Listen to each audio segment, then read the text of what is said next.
A church full of grace. The News Church.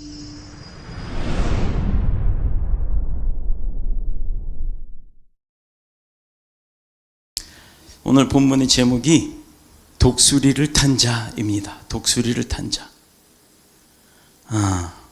생각만 한번 해볼까요? 하늘의 제왕이라고 하는 독수리가 있어요. 우리가 보통 독수리 하면 흰머리 독수리, 그렇죠? 까만 몸뚱아리에 이 얼굴 부분만 하얀 흰머리 독수리라고 하는데 가장 용맹하다고 표현을 하죠. 미국을 대표하는 독수리이기도 합니다. 미국을 상징하는. 자, 그런데 그런 독수리를 올라탔다. 우리 간혹 무슨 공상 만화 같은 그 영화에 보면 아주 거대한 독수리에 그 사람이 올라타고 그 독수리를 조종하면서 하늘을 날아다니면서 막 정찰도 하고 공격도 하고 하는 그런 영화들이 있어요. 상상만 해도 내가 그런 용맹한 독수리를 올라타고서 하늘을 날고 있다라고 하면 뭔가 굉장히 많은 권력을 가졌거나 아니면 능력을 얻었거나 아니면 힘을 얻었거나 어떤 위대함을 체험하고 있다라는 그런 생각을 가질 수가 있습니다. 물론 영화의 이야기예요. 근데 오늘 본문에 보면 독수리 등에 탄 것처럼 하나님이 우리를 태우신다라는 말씀을 하십니다. 자, 우리가 인생을 살아가면서 세상을 살아가는 그 기간 동안에 신앙생활을 하는 사람들이 우리들인데, 우리가 살아가는 그 신앙생활을 한마디로 표현을 한다면 뭐라고 할까? 뭐라고 할 수 있을까요? 저는 개인적으로 성지순례를 갔다 와 봤는데, 제가 갔던 성지순례 중에서 가장 기억에 남는 곳이 광야입니다.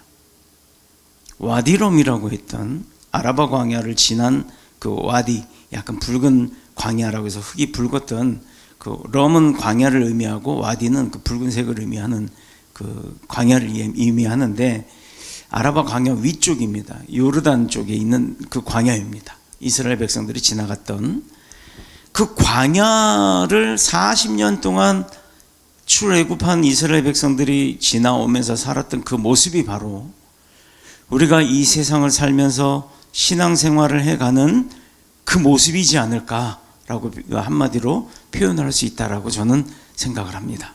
또 그렇게 느끼고 있어요. 모든 것이 불편하고 비정상적이고 엄청난 인내가 있지 않고서는 그 광야의 40년 세월을 보낼 수가 없었겠죠. 어려움도 많았을 거예요. 먹을 것도 없고 물도 심지어는 없을 때도 있었고, 그럴 때마다 하나님을 의지하고 하나님 앞에 기도할 때마다 하나님께서 만나를 내리고 바위를 쪼개서 샘물을 솟게 하시고, 심지어는 마라의 쓴물까지도 단물로 바꾸시는 그런 하나님의 역사하심이 40년 동안 지나왔던 그 이스라엘 백성들과 함께 하실 때, 우리 오늘 안정수 목사님께서 이제 내년에 담임 목사님이 되시는데, 안정수 목사님께서 기도하실 때 많은 사람보다는 하나님이 임재하는 그 말씀이 살아있는 교회가 되기를 원한다. 1000명, 10,000명 있는 교회 과연 몇 명이나 천국 갈 수 있을까요? 여러분, 이렇게 광야의 생활처럼 우리가 신앙생활을 하고 살아가는 그 과정 가운데 인원이 중요한 게 아니고 교회의 크기가 중요한 게 아닙니다. 그 교회의 담임 목사의 능력이 중요한 것도 아니에요. 그러다 보니까 광야의 생활에서 이스라엘 백성들이 내내 우리 그 출애굽기를 보면 나오잖아요. 이스라엘 백성들의 입속에서 뭐가 있었어요? 감사가 있었나요? 감사 이전에 먼저 불평불만이 더 많이 쏟아져 나왔다라는 거 우리가 볼 수 있습니다. 교회 생활도 광야의 생활이기 때문에 그럴 수밖에 없어요. 심지어는 모세가 홍해를 가르고 이스라엘을 약속의 땅으로 인도했을 때도 그래요. 얼마나 불만이 많았어요. 불평이 많았어요. 심지어 모세는 그 한 번의 분냄으로 인해서 이스라엘 땅에 가나안 땅에 들어가지 못했다라는 겁니다. 그러나 하나님은요, 이스라엘 백성들을 아예 넓고 비옥하고 아주 선진 문명으로 과학적으로 모든 것이 다 편리한 그런 애굽에 두지 않고 왜 출애굽을 시켰을까? 그래서 그 고생을 시키고 새 나라를 세우게 하셨을까? 하나님이 자기의 백성들을 사랑했다면 굳이 그럴 이유가 뭐 있어요? 애굽을 쳐버리고 애굽을 멸망시켜버리고 그 애굽의 모든 기술을 그대로 흡수한 이스라엘을 만들면 되는 거지. 그럼 더 편했을 거 아닙니까? 40년 동안이나 광야에서 속된 말로 개고생을 하게 한 후 약속의 땅인 그 가나안에 일부만 들어갈 수 있었다라는 것. 출발했던 그 사람들은 다 못 들어갔어요. 40년이 지나서 그때 태어났던 아이들, 젊은 아이들인 여호수아의 세대의 아이들이 이스라엘 그 가나안 땅에 들어가게 됐다라는 겁니다. 이유가 뭘까? 오늘 본문 6절이 그 답을 갖고 있어요. 6절 한번 볼까요? 너희가 내게 대하여 제사장 나라가 되며 거룩한 백성이 되리라. 거룩한 백성이 되리라. 거룩한 백성이 되리라.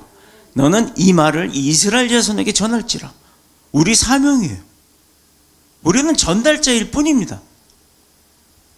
여러분, 다시 말해서 여호와 하나님께 택함을 받은 이스라엘은 애굽 나라 사람들과는 다른 존재라는 거예요. 달랐다라는 겁니다. 다른 존재였다라는 거예요. 애굽도 물론 하나님이 창조하신 백성들이니까 이방신을 섬겼던 아주 그냥 폐악질을 했던 그런 백성이지만 그 백성과는 달랐던 애굽의 백성들이 아닌 이스라엘의 백성, 유다 백성이었다는 얘기예요. 자, 그들은 잘 먹고 잘 살고 소원을 성취하면 그것이 성공이고 행복이고 또 그것이 인생의 전부라고 생각했을 겁니다. 애굽 사람들은요. 그런데 택한 백성 이스라엘은 그런 존재가 아니었다라는 거예요. 6절의 말씀의 의미는 이스라엘이 하나님의 영광을 위하여서 그분의 주권하에 또 사명을 받은 그 백성이라는 사실을 우리가 기억해야 된다는 겁니다. 하나님의 주권에 의해서 하나님의 그 계획대로 이루어져야 될 그 사명을 가진 백성이 바로 출애굽시킨 이스라엘 백성이기에 애굽과는 다른 사람들이었다라는 거예요. 자, 그렇다면 지금 광야의 생활처럼 신앙생활을 하고 있는 저와 여러분은 어떤 사람들? 하나님의 주권에 의해서 하나님의 계획을 이루고자 하는 그 사명을 감당해야 할 백성들이라는 얘기죠.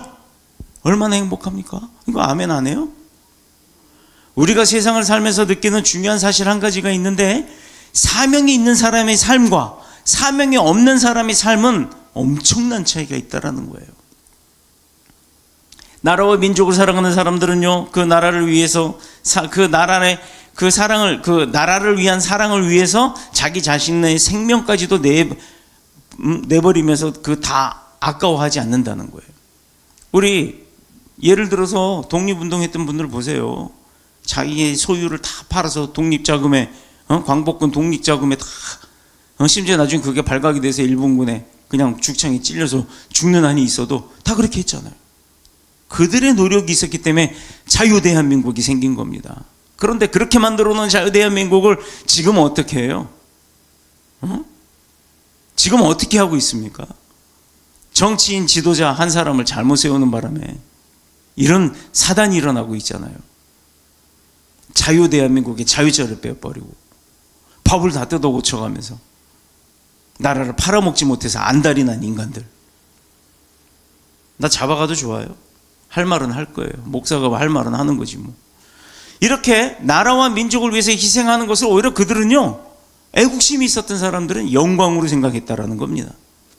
한 사람의 인격자를 양성하고 한 영혼을 사랑하는 사람들은요, 그 먼 미래를 내다보고 헌신을 하고 투자를 하지만 사명감도 없고 인생에서 참된 가치조차도 느끼지 못하는 사람들은요, 그냥 내 밥그릇 뺏기지 않으려고 안달복달 한다는 거예요. 그거 우리 정치판을 한번 보자고요.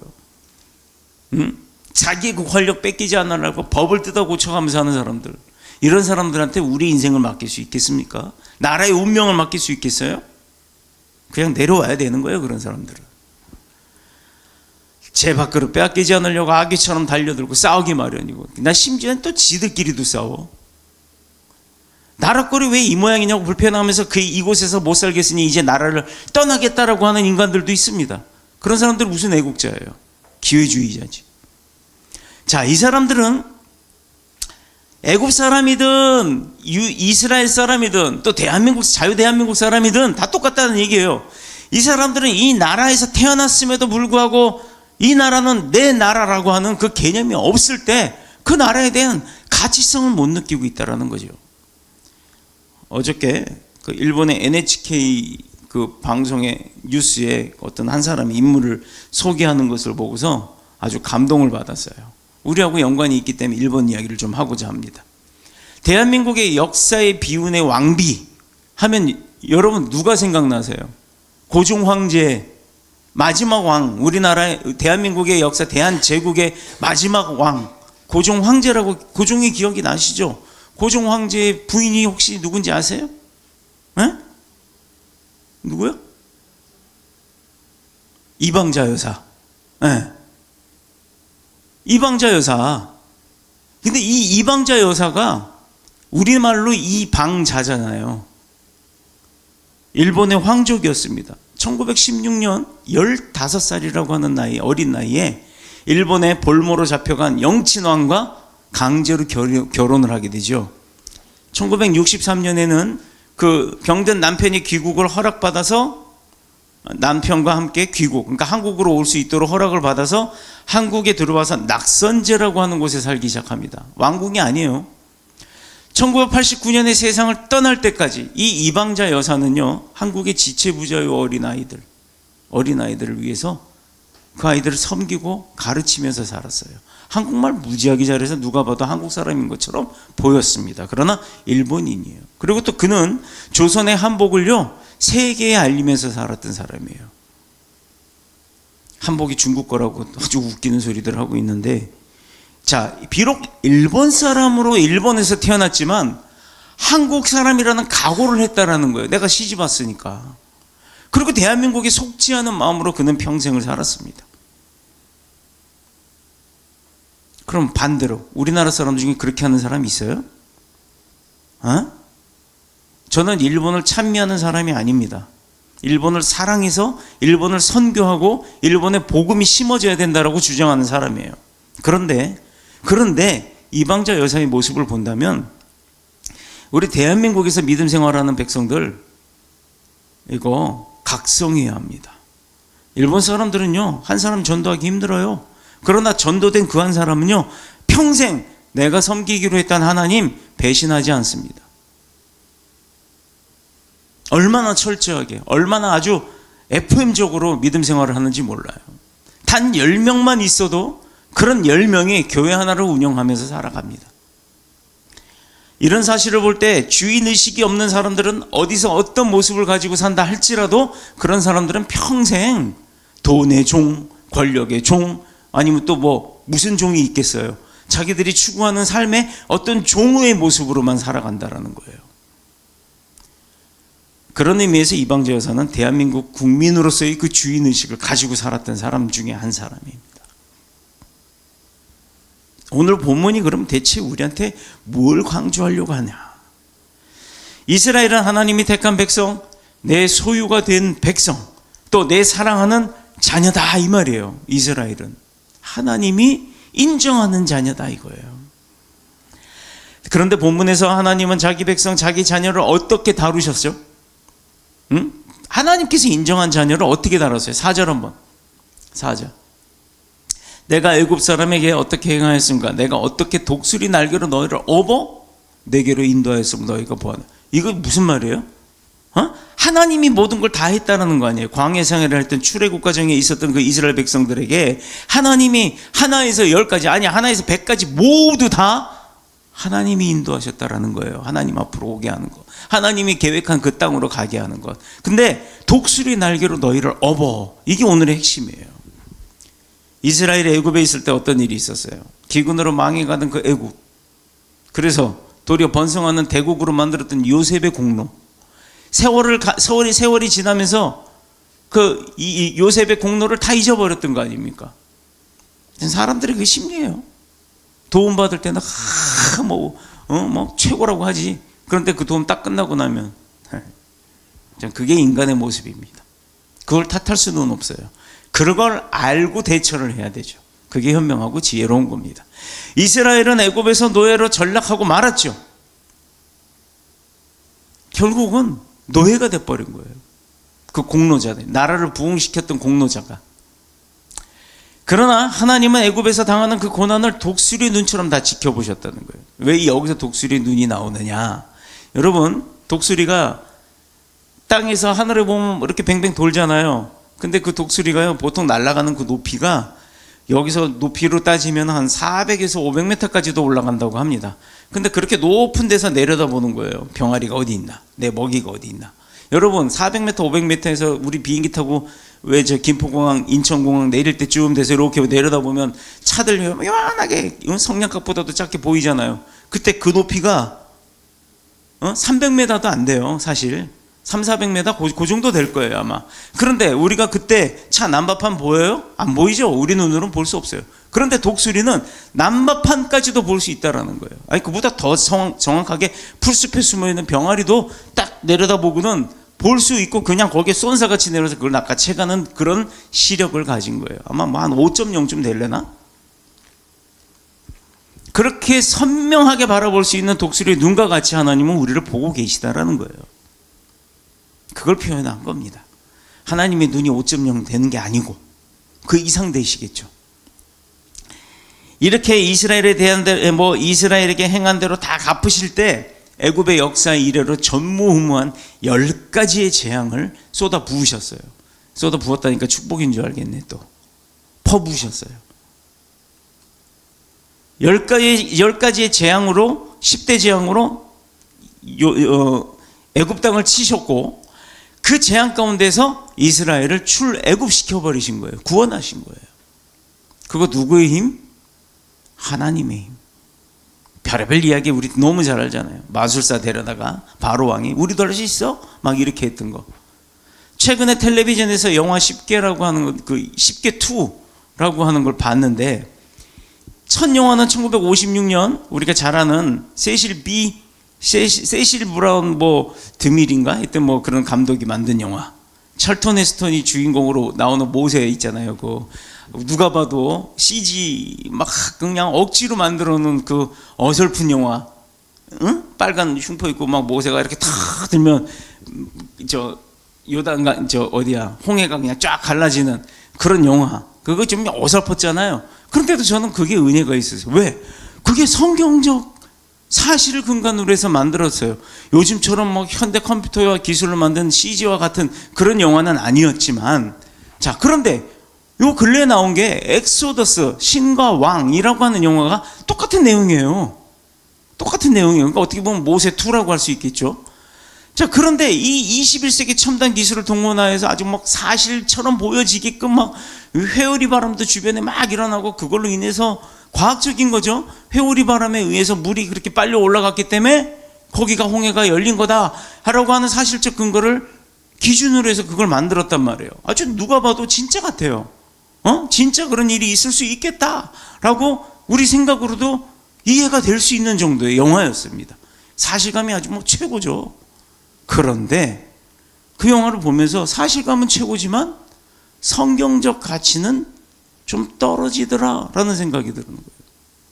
목사의 입장에서 모세 2가 나왔으니까 더 은혜가 있겠지 하고 봤는데, 웬걸, 이건 그냥 공상과학, 성경, 이스라엘 이야기, 역사책 그런 수준. 조금 아쉬웠습니다.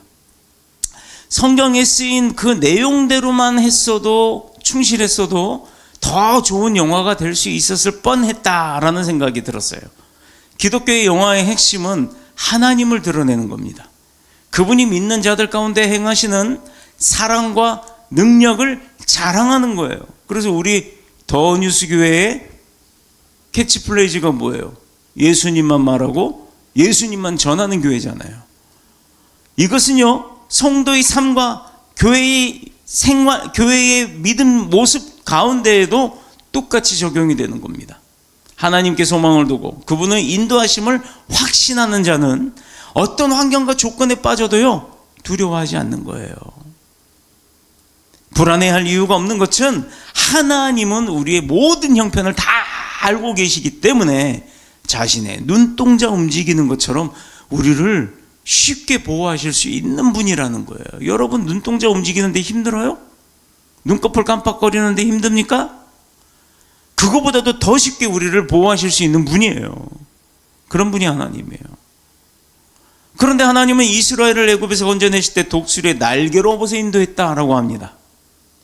마치 오늘날로 말하면 대형 비행기를 타고 태평양을 건너서 쫙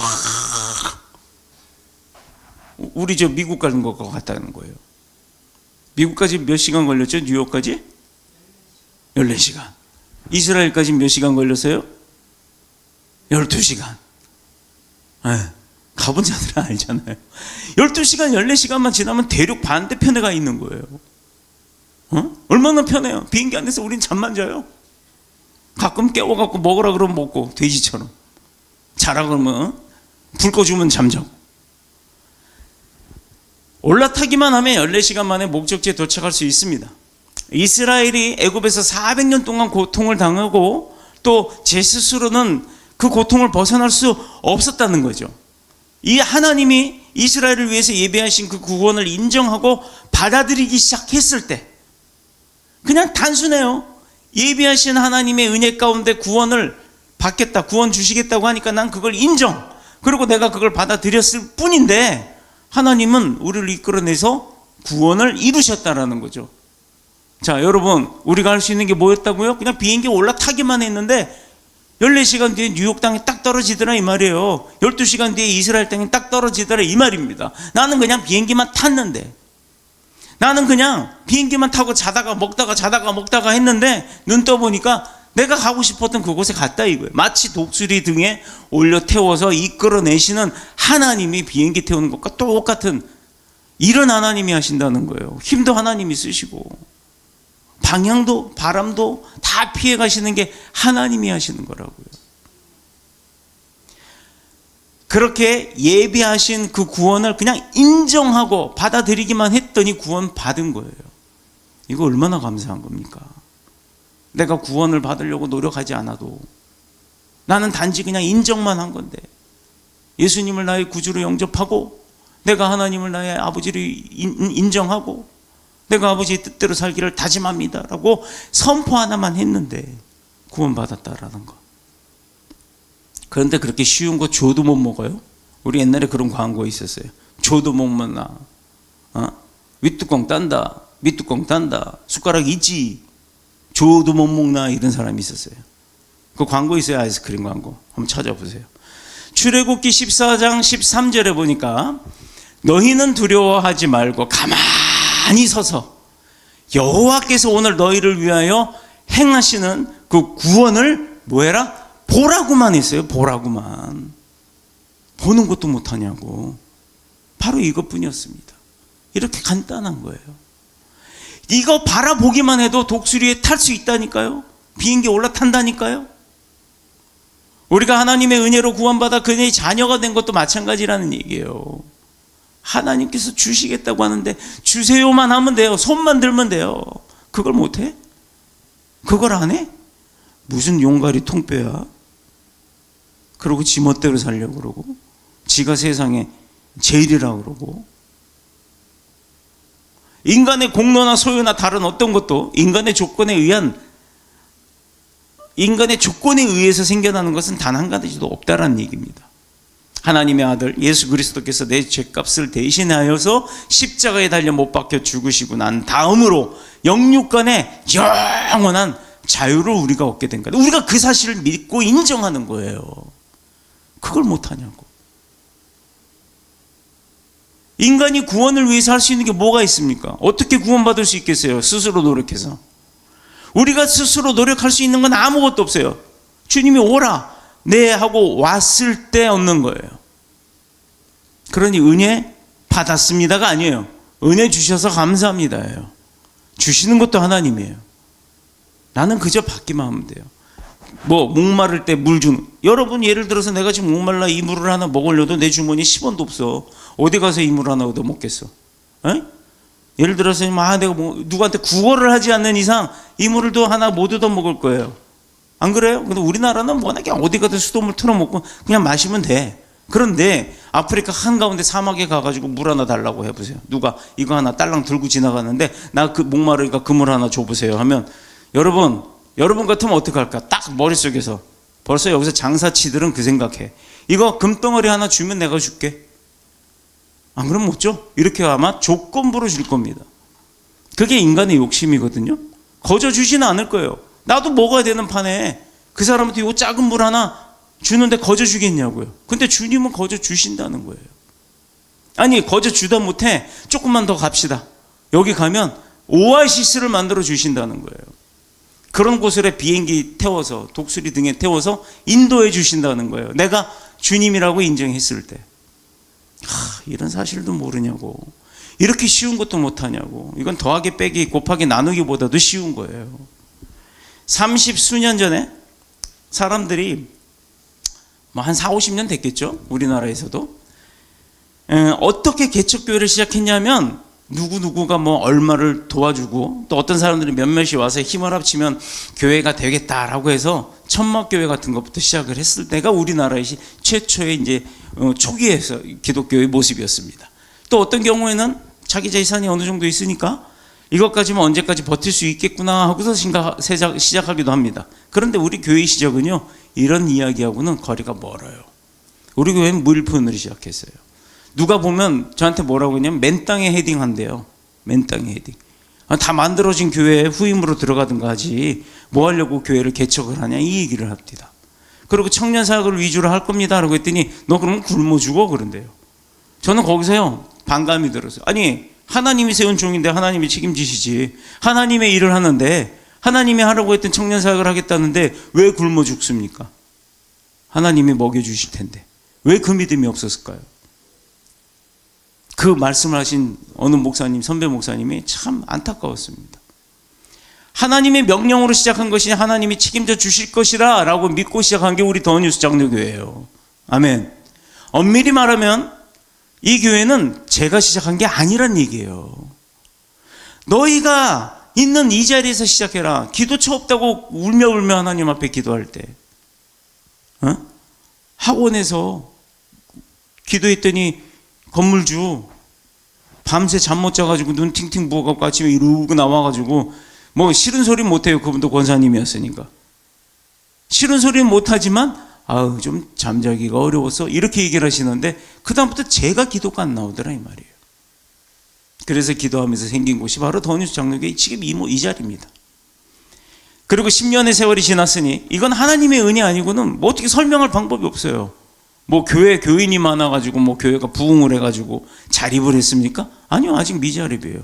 오로지 안정수 목사님이 원장으로 사역을 하면서 그 학원에 첫 열매로 지금 교회가 운영되고 있는 거 아닙니까? 그런데 하나님은 왜 이스라엘의 구원을 독수리의 날개에 업은 것처럼 표현을 했을까? 자, 이제 본문이 이제 얼마 안 남았어요. 이게 핵심 포인트예요. 표현이 독수리의 날개에 업은 것이지만 실상은 그 독수리가 누굽니까? 하나님이에요. 우리는 하나님 등에 엎여있는 애기들이에요. 애기들.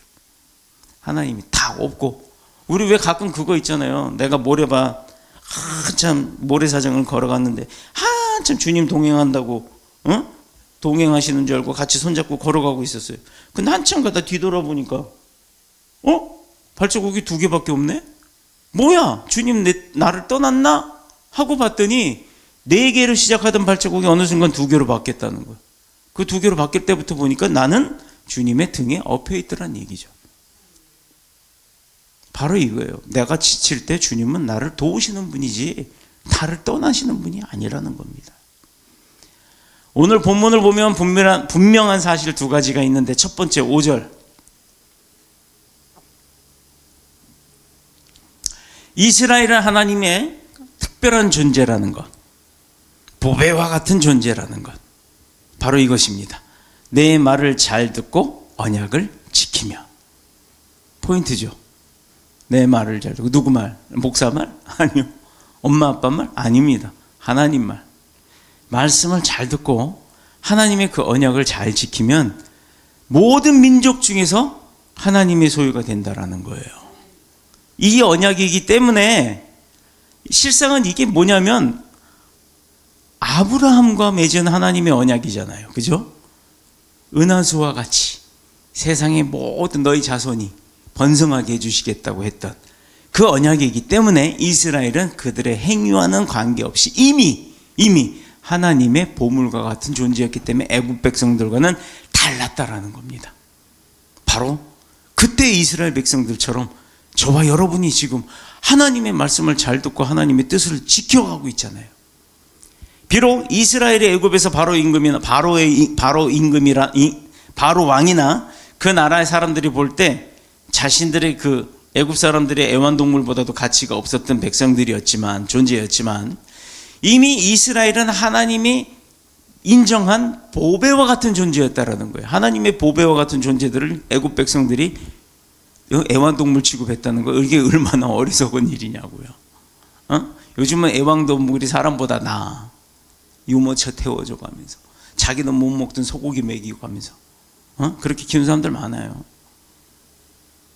나는 햄버거 먹고 싶어도 햄버거 하나 못 샀는데 강아지 새끼 또 이렇게 강아지 새끼라고 무시했다고 또 그래서 저 목사는 애견인이 아닌가 봐. 나도 강아지 키워요. 근데 사람이 우선이지 강아지가 우선은 아니라는 얘기예요. 하나님의 창조의 질서가 있기 때문에 모든 것을 다스리라고 했잖아요. 다스려야 될 존재지 강아지가 우상이 되면 안 돼요. 근데 요즘 있어. 업고 다니고 안고 다니고. 물론 안고 다니는 이유 알아요. 발에 흙 묻히고 이러는 거 지금 목욕시키기 더 귀찮으니까 들고 다니는 거 알겠는데 우상화하지는 말라는 얘기예요. 이렇게 이스라엘의 백성들이 보배 같은 존재였다라는 것, 이거는 틀림이 없는 사실이었다는 겁니다. 다만 여기서는 그 언약을 다시 상기해서 언약에 합당한 자가 되라라는 의미예요. 하나님의 백성은 구약이나 신약이나 사랑의 대상으로서 보배로운 존재는 맞습니다. 변함이 없어요. 보물을 함부로 굴리거나 남의 손에 막 맡기지 않잖아요. 그죠? 소중하게 금고에 넣어놓고 막 이러잖아요. 여기서 내 소유라는 말은 저도 여기 다이아몬드 반지는 아예 안 끼고 다녀요. 근데 그거 왜 샀냐고. 근데 껴야 될 땐 끼려고. 근데 웬만해서 안 끼고 다녀. 왜? 아까우니까. 그 조그만 다이아몬드 하나 돈 100만 원도 안 되는 거지만 그렇게 그걸 보물스럽게 그렇게 다루는 이유가 바로 그거예요. 하나님이 우리를 그렇게 다룬다는 거예요. 그거보다 더 가치가 크게. 아마 내 몸뚱아리 정도 크기의 다이아몬드라면 여러분 몇 캐럿 정도 될까? 한 10,000캐럿 될려나? 그 정도 되는 보물보다도 더 귀하게 여기신다는 거예요. 저나 여러분 모두를.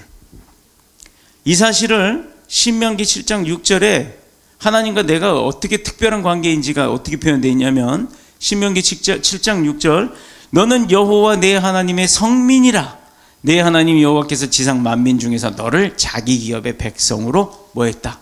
택하셨다.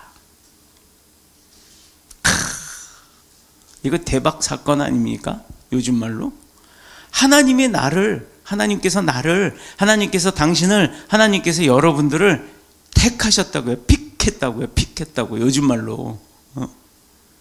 여기서 보물이라는 백성, 보물의 백성이라는 단어를 더해서 그 뜻을 더 확실하게 하신 거예요. 얼마나 감사하고 기쁜 일입니까? 이렇게 우리는 남다르고 대단한 사람들이에요. 하나님께 픽당한 사람. 그 중에 목사로 세워주고 장로로 세워주고 권사로 세워주고 집사로 세워주고 평신도로 세워주고. 자, 이게 등급은 아니지만 그만큼 역할이 다르다는 거죠. 자, 이렇게 그 사람과 특별한 관계를 맺기를 원하셨다라는 것, 또 그런 관계에 있는 것을 대단히 자랑스럽게 생각해요. 이거 세상 가운데도 그래요. 내가 대통령하고 친하다, 내가 무슨 국회의원하고 친하다, 사진 찍으려고 안달들 하죠. 연예인하고 친하다, 대박이죠.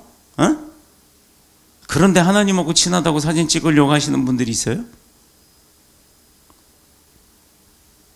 안 보이니까 없는 것 같이. 그러면서도 지 어려울 때는 하나님하고 기도하지.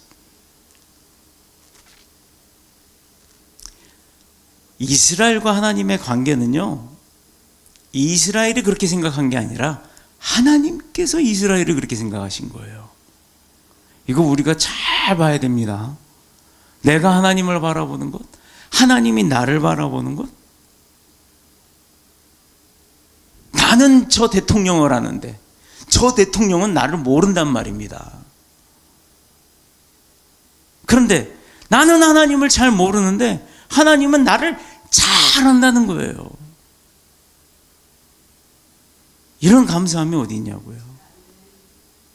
본문 5절 6절이 바로 그 사실을 이야기하는 겁니다. 독수리 등에 업혀 하나님의 등에 업혀서 간다는 거예요. 오늘 독수리를 탄 자가 누구예요? 바로 저와 여러분입니다. 자격도 없고 그럴 수도 없고 그럴 권한도 없고 능력도 없어요. 그런데도 불구하고 하나님이 업어주신다는 거예요. 이거 감사하잖아요. 은혜도 이런 특별한 은혜가 어디 있겠습니까? 대접도 이런 특별한 VVVVV 뭐라 그래? 요즘 VIP보다 더 많은 VIP. 내가 수고하고 희생하고 노력해서 얻은 것은 특권이라고 말하지 않습니다. 애굽에서 종살이했던 그런 미천한 존재였던 이스라엘이 하나님의 주권적인 은혜를 입은 것을 가리켜서 독수리의 날개에 업혔다라고 표현된 거예요. 둘째, 하나님이 아브라함을 부르실 때는 특별한 목적을 갖고 부르셨습니다. 아브라함의 언약이나 부족함과는 상관이 없었어요. 하나님은 아브라함을 통해서 모든 것을 이루셨잖아요. 그랬던 것처럼 애굽에서 종살이하면서 신음으로 고달퍼했던 이스라엘을 부르시고 구원하심도 그들을 통해서 하시고자 하는 목적이 있었기 때문에 부르신 겁니다. 출애굽 시키신 거예요. 그렇다면 하나님이 이스라엘을 통해서 뭘 이루고자 했냐? 이제 이게 우리에게 접목되는 이야기입니다. 천하의 모든 사람이 믿음의 조상 아브라함을 통해서 복을 받게 하시려고 했던 것처럼 이스라엘을 통해서 온 인류가 하나님이 주시는 구원에 이르게 하고자 함이 있다라는 겁니다. 그게 목적이에요. 그러면 우리 내년에 이제 표어가 주여 부흥케 하소서거든요. 하박국 말씀인데 이스라엘 통해서 온 인류가 하나님의 구원에 이르게 함이 목적이어서 그렇게 출애굽을 시키신 것처럼 지금 저와 여러분을 통해서 세상 가운데 복음을 전하는 거예요. 특히 우리 교회는 뭘로 복음을 전해요? 찬양을 통해서. 귀한 달란트가 있잖아요. 이제 내년부터는 안 목사님 엄청 바빠져요. 담임 목사의 역할을 해야 되죠. 또 미랄의 반주자 역할을 해야 되죠. 합창단. 그리고 교회에서는 일렉통 가지고 또 작업을 해야 되죠.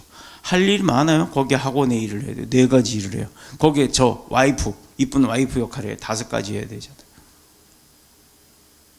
몸이 5개라도 모자랄 판인데 일이 점점 많아져요. 이거 감사하죠? 일 없어서 띵까띵까 노는 것보다 훨 낫습니다. 이제 살찔 일이 없을 것 같아요. 근데 좋아하는 찬양을 하잖아요. 미랄의 반주자도, 교회의 목사 역할도, 또 음악 목사니까 음악 목사의 담임 목사죠. 거기다가 학원도 그렇고, 또 이 일렉통 가지고 하는 것도 찬송가 할 거예요. 마지막 하나만 아니네. 마지막 하나만 아니네요. 그 마지막 하나는 제가 많이 도와줘야 될 것 같아요. 설거지도 해줘야 되고 막 이런 거 빨래도 해줘야 되고 다 하겠습니다. 자, 그러면 그 4가지 사역을 잘 감당할 수 있도록 기도 많이 해주셔야겠죠. 자, 이 제사장의 사명을 감당하도록 하는 것, 이것은요, 하나님은 이스라엘에게 기적을 베푸는 것뿐만 아니라 광야의 훈련까지도 감당하게 해갖고 열방에 뛰어난 민족이 되게 하셨던 거예요. 자, 군인이 군대 가면 훈련해야 하네요. 그 훈련을 잘하면 군인이 전장에 나가서도 살아요, 죽어요? 삽니다. 근데 훈련이 빡세거든요. 빡센 훈련을 할수록 전장에서 살아날 확률이 높죠. 이스라엘 백성을 광야 40년의 훈련을 과정을 이루게 하셨던 것도 바로 그런 목적이 있던 거예요. 대단하죠. 40년씩이나. 그러면 여러분 생각해 보세요. 내가 이뻐하는 내 자식이 40년 동안 광야 생활을 하는 걸 도와주기는 하지만 얼마나 마음이 아프셨을까. 40년이라는 시간을 인내하면서 기다리셨다는 하나님도 대단하신 거죠. 중보의 사명을 제대로 감당하려면 우리가 남들과 좀 달라야 되는 거예요.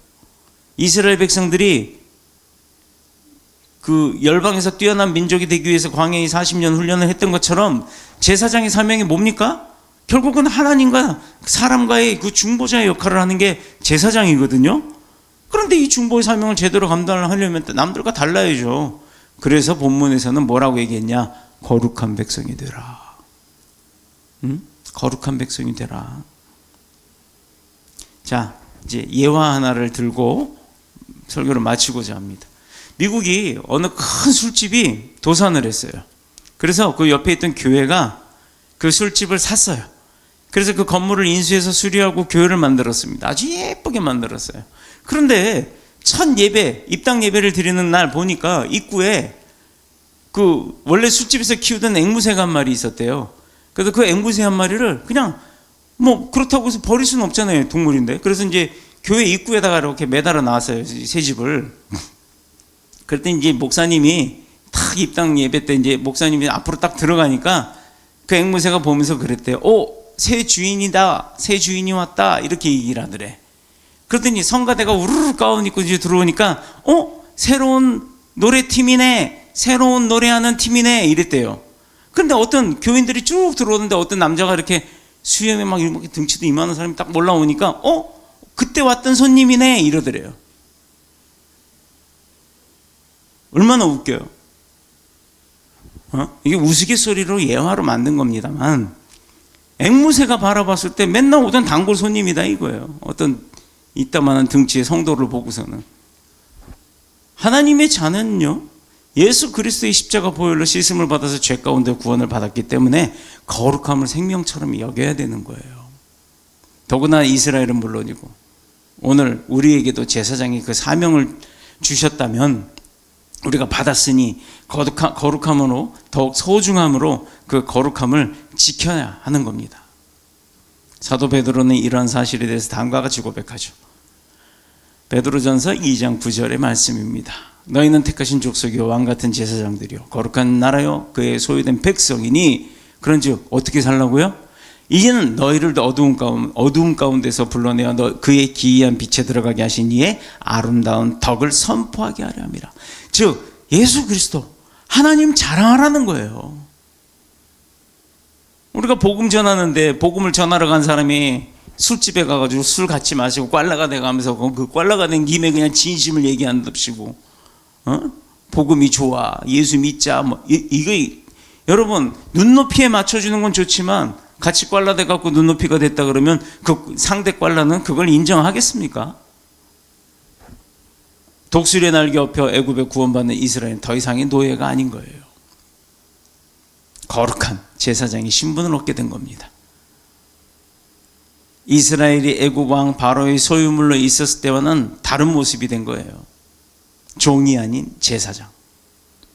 바로 이것이 이스라엘이 받은 사명이요 새로운 신분이었습니다. 그게 지금 저와 여러분 가운데도 주어지고 있는 거예요.